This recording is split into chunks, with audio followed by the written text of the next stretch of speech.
What was the scientist name in Back to the Future? You know? Dr. Brown. Dr. Brown. Would you like the first question, Dr. Brown? Bob? Oh, that's me. I thought that was Greg. Chris Carson, Shaquille, those guys come back today. How did they look? Or They did get out there today, yeah, and got to work. You know, they were doing all the regular practice stuff today, so it's good sign. and in general, I guess this practice, what does this sort of do? I mean, you get back after 4 days and all that. Yeah, we refer to it as a bonus day just to kind of get back rolling, and we practice against ourselves a lot just to get ready so that we're prepared for a really good Wednesday. And this is kind of the day that leads in out of the break and into the week. Jackie? Hey, Pete, a couple questions for you. First off, what can this long week do for you guys in terms of injuries and getting guys healthy? Well, we're really, Jackie, we're trying to take advantage of every day that the guys get another break to return. Everybody's banged up this time of year, so these days are really important, and the guys will feel better. They bounced around pretty good today. We'll get another day off for Thanksgiving here too, so we should be in pretty good shape for this weekend. And then looking ahead to the Eagles, what have you seen from Carson Wentz and his performance this season? Well, as always, he's tough. He makes big plays. He's got the big throws or the big runs in him. They haven't had the success that they want to have, but they're leading their division, and they know they're battling for that. And he's their leader and he's their guy. So he's a big stud quarterback. It's hard to get on the ground. He's a lot like the guy from Buffalo, and he makes things happen. So he's tough to deal with. Joe? Pete, did Daryl practice today like you were hoping? Not yet. And then is there still hope that he'll practice this week? You know me. I'm always hoping. We'll see. There's a report coming in today from the docs that we're waiting on. And then with Greg Olsen's injury, does that open the door? I mean, I think it makes sense that Collier would be active, but is there a chance that he could play a bit and get a few snaps? Yeah, Colby's going right into the rotation. We're going to just throw him in there, and to make sure that we're playing. Everybody's fresh and all of that. He's going to just play. So I'm not going to hesitate there. How has he looked in practice to you? He's had a really good return. He had to hang around for so long. He did learn all this stuff. He's a bright kid and picked it up and has executed well, understanding the techniques and the principles. He's got to knock the rust off. These practices are good and valuable, but it's not the same as a game. So the game speed is going to be the first time for him. But we're just going to make him play, and so we can keep our rotations alive. We're going to miss Greg tremendously, and you can't replace that experience and that wherewithal and all. But Colby is, he's going to come in here and just do the best he can and see if he can help us. Corbin? Hey, Pete, it seems like since Mike Iupati came back from his back injury that he's really been a catalyst for this offense, being able to run the football well, especially the last game. How important is it getting a player like him back in the lineup, and what have you seen from him since he returned from injury? When you return a guy that has this much experience and background and all that, and his poise and all, it just helps everybody. It helps the guys around him, and Mikey's a real good football player. He's tough as can be. He had to fight his way back to it, but we're really happy to have him back. It just helps the communication. He came in there last week without Posick, so he had to help Damien and through it, and as Jamarco was trying to do the same. So he just returns us back to a good mentality, good communications. We take a step forward when he gets back in there. Thanks. Curtis? Yeah, Pete, what more have you learned about Greg Olsen's injury and the timeline that could be since the weekend here, and how that is for him? Yeah, we're going to kind of shoot for 4 to 6 weeks, maybe on the early end of that, and see what happens. Like I told you, he's been through this before. He knows what he's into and all that, so he'll know the most as he gets going. He's still pretty sore though right now. And over the last couple of weeks, what have you seen out of the pass rush just kind of jumping up to where you have 13 sacks? And I know Carlos has come in and been part of that, but what beyond that has kind of been something to get you guys started in that front? Yeah, well, let me state the obvious. The obvious is that he has had an impact. He knocks the pile back, knocks the tackle back into the quarterback, and just creates some lanes for other guys. So he's contributing to other guys' rush as well. We have, we've just taken a step forward with the way we're doing things, and it's helped our guys. Getting Jamal back out there too is a factor, and so we're going to try to keep growing there. And Benson had his first time back in a month, so he was very limited in the game numbers wise. So we're looking forward to those guys all coming together and making sure that we can keep the heat going without having to pressure all the time, but we still like pressuring and getting after it. AJ? AJ? Hey, Coach. Sorry, it took me a minute to find the unmute button. So, obviously, you guys have a massive break here between games. It's almost like a little mini bye week. In that time, I'm assuming it gives you a little bit more time to look at film. What are some of the things that you saw on Thursday, now that you've gone back and looked at the film, that you really like, that sort of felt like the aha moment, maybe, with like this defense of like what they are capable of? Well, first off, I really like your way of looking at it as a massive break.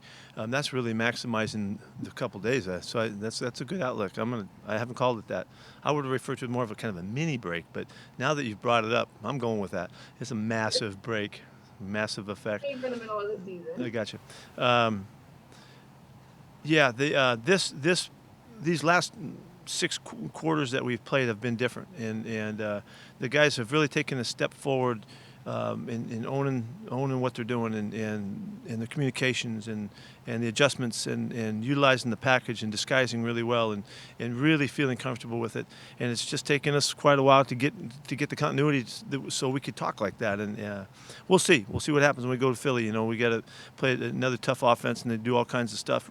They're a big running team, and they're really good at it, and we have to take care of business there. But I'm hoping that we take a real good step this week too. A couple extra outings here in practice, getting ready. We'll just continue to own what we're doing, and I think that may be the biggest statement, and it's more the playing together thing, and everybody understanding one another and communicating and maximizing what the scheme's all about. Hopefully, we can continue to do that. Tim? 2 things, Pete. Did Ethan Posick get back out today? He did. And then now that he's got, 5-6 games now going, how have you felt about Jordan Brooks' development and what you've seen of him? No, he's a really good ball player. He's helping us. The running and hitting part is really what he specializes in. He's a terrific athlete and very explosive. As he continues to learn and just get more accurate, more in command of what he's doing, he's just going to be really, really good. There's nothing to keep him from there. He's instinctive, smart, tough.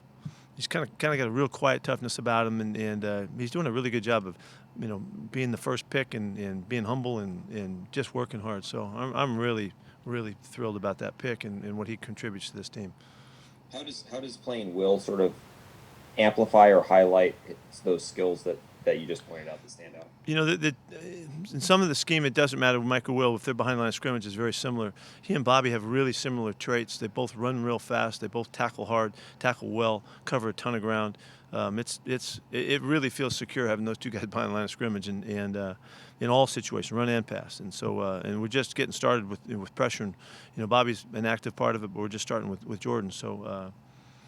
I just feel like we got the right guy for our system and all that. And so he fits the Will position really well. Thanks. Art? Pete, now that you've had 10 games home and away to look at it, how do you assess the impact of the absence of fans on the ability to maintain concentration and intensity? We know it's different, but is it worse? I don't think it is. I honestly don't think it's just not quite as much fun. The fans and the excitement and all of that. I mean, playing here is such a thrill, and our guys are missing out on what that part of it is about. But there's a very serious mentality that goes on here in these stadiums, and there's almost a purity to it, that without the fans that draws focus, I think, and I don't think it goes the other way around. I mean, the fans may be more of a distraction than anything, because they're just such a big part of the game. It's a good part, but this is different, and it's interesting to go from home and away, and to see how it doesn't change as much. It used to be such a bigger factor when you're on the road. Of course, think of the teams coming in here, how thrilled they are to be playing here now, so. it's much more similar than anything else, home and away, and so we have to generate our own juice. We have to make sure that we're feeding the energy, and so that's a big part of our conversation before the game, build up to the game, during the game, halftime, the whole time, and our sidelines are crucially important as you close out games. Question for Pete Brady? You can ask Dave. You can ask Dave one too if you like. I'll just stick with a question for you. What do you know about the time that Russell and DK spent together this offseason, the work they did, and how much do you think that was a bonding thing as much as it was a training sessions? Yeah, I had the good fortune of seeing a lot of those workouts because they would video them and send them, and so I watched those guys work out a lot, and saw the duration of time they spent out there, the actual workout. Both these guys are workers, so they're not going to back off, and so they got a lot of work on the field done. But that I would think that it's all of the conversation in and around, in between, and afterward, and all that really was the great benefit. That's just how you build the relationship. It's just like any relationship. The more you communicate, the more time you can spend together, the more you get to know the person, and that's what we're benefiting from. And it just feels like it's just getting started. And why do you think those two players in particular have clicked so well, just off the field, personality-wise, as they have? They share a common drive, and a mentality that neither one of them are going to back off, and I'm sure that there's a lot of conversations going on between them, about pushing each other and all that kind of stuff during the time they're working out.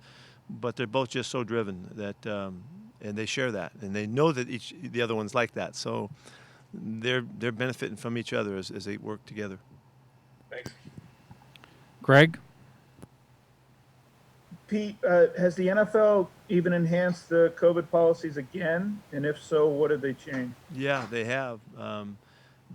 Starting, I guess, Saturday, I think it was, after our game, they just took another step forward as they continue to understand more what's going on in the facilities and how everybody's operating.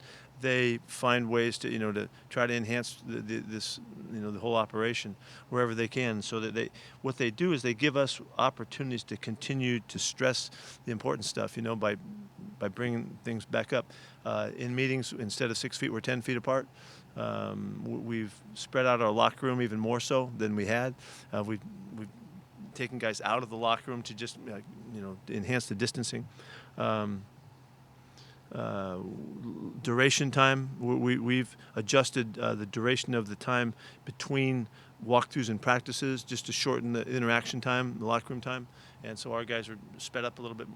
Officially starts tomorrow, so we're getting out of here an hour earlier. It's an hour less time where they could mingle, in essence, working through the building. So those are all alerts and heads ups. The style of masks that we wear, meeting space for the coaches. Just a lot of areas, just small tweaks that just keep making it better and for our players and make it safer for them. And I really welcome their updates because it just helps me continue to send the message. And I'm thrilled the way our guys are handling it, and they're handling it not just here in the facility, but when they're away, their conscience is in the right place, and they've been making the right choices for all this time. We got 6 weeks to finish this thing, we're praising on them a lot, challenging them every day with what's going on, and we have competitions and all kinds of stuff going on. So the league just helps us keep stressing the point. What are some of the competitions, and then how much virtual meetings are you doing? Are you doing any in-person meetings?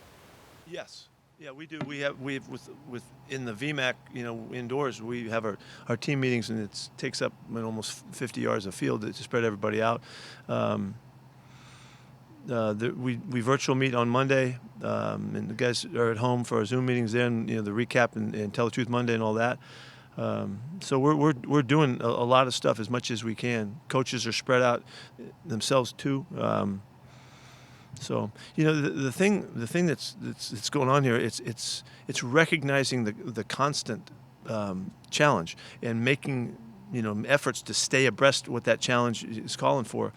And I can see why people on the outside run into problems, because you need structure and you need guidelines and you need goals and motivation and attitude is so important. All of those elements. Without those, people are left up to their own. They got to figure it out, and it's easily wandered into the problem areas, and we don't live like that, and so we know how to prevent this thing from happening. I mean, as best as you can, and our guys are still living apart and all, living on their own. But it's all back to the discipline that it takes to uphold, the regimen, and so. I wish everybody could benefit from that. We're highly motivated and we've got all the facilities, we've got everything going for us. So we have everything to back it up. But at least there is a way, an illustration of how you can do it, and we'll try to hold on to this as long as we can. What's the message and instruction for Thanksgiving? We calm the line of visitors outside the testing tents, or what is it? Yeah, afterward. Yeah, if we don't stay apart, the message really is that we don't get all of the stuff that we would like. We don't get all of the freedoms and the the comforts and the loving opportunities with our family this time around. We'll get through it, and we just have to postpone some of the joy that we normally get. We got to do it in other ways. We got to do it virtually, and we got to get on the phone, and we got to do what we can. So we have to stay separate to just give us a chance. And the best way to do it is to feel like you have it. And if you get close to somebody, you may give it to them. That's the best awareness that you can have. And I hope people will stay safe. I mean, the numbers are silly, and our own state needs to do way better, collectively, with too many people getting it every day. And until we really make a step forward, it's still going to be hard, obviously. Thank you. Happy Thanksgiving. Bob? Oh, hey, wanted to ask one. LJ Collier had a couple of really big plays the other day, and it seems like he's doing pretty well when he's rushing from inside and all that. Just how have you kind of seen that, and is he one of those guys that with like Carlos coming in can really benefit from that?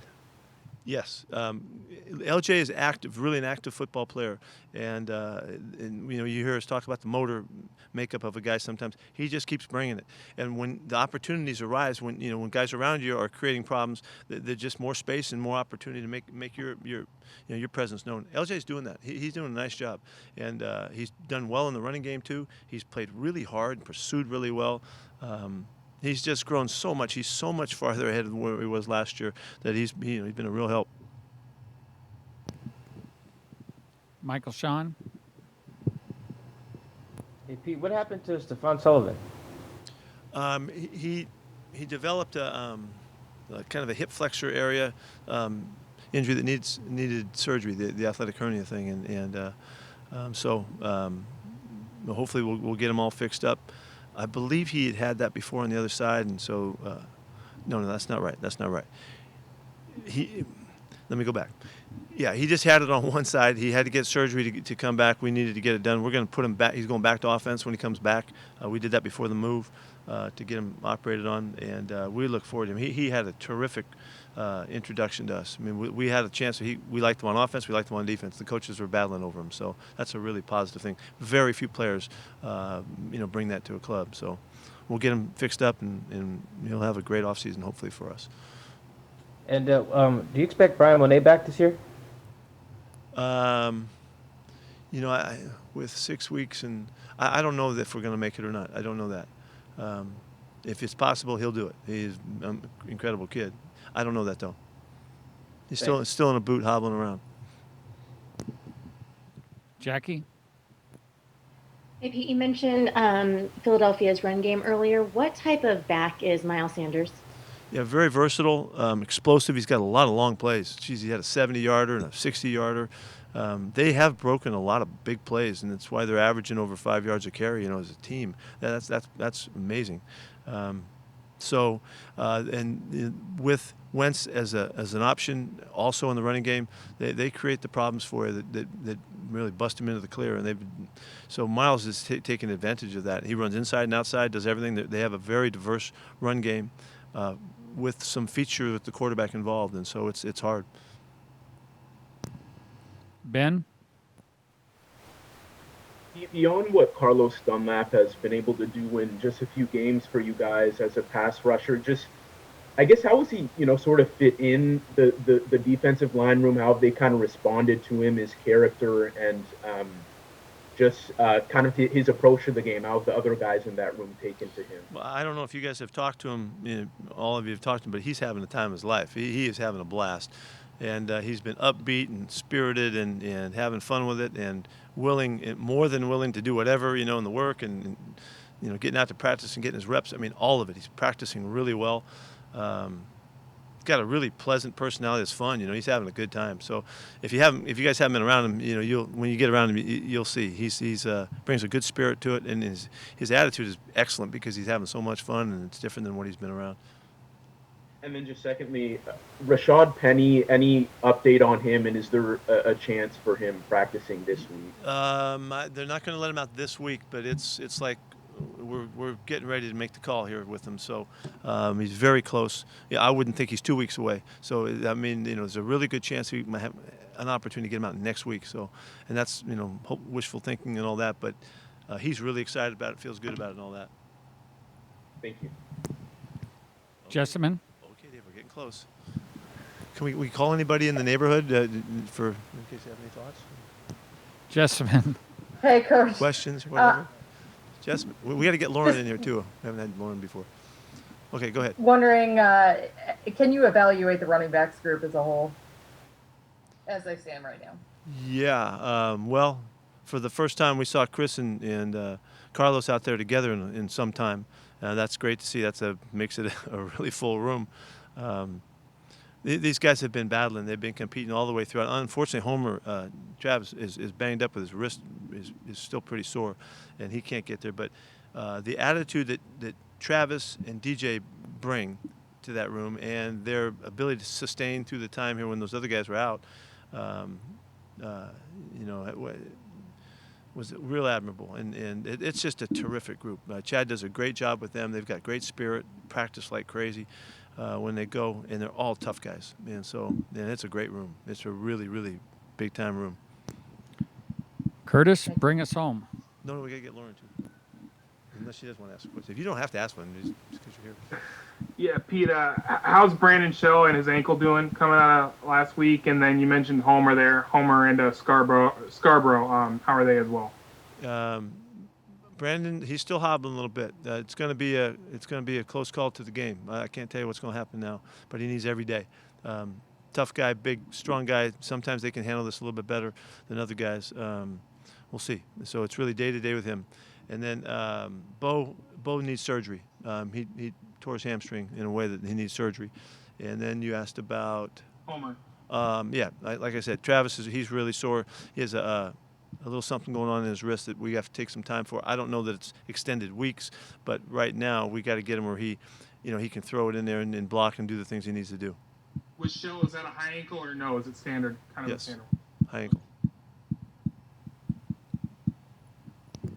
Okay. So, Lauren, did you want to ask a question? It's your one No. opportunity. No. Anybody No. else? Did we miss anybody else? Okay. Bunch of good-looking people. We could hang here longer, but it'd be really good if we could hit the road too. Yeah, no, let's just wish everybody Happy happy Thanksgiving. Have a great weekend. See ya. Thank you.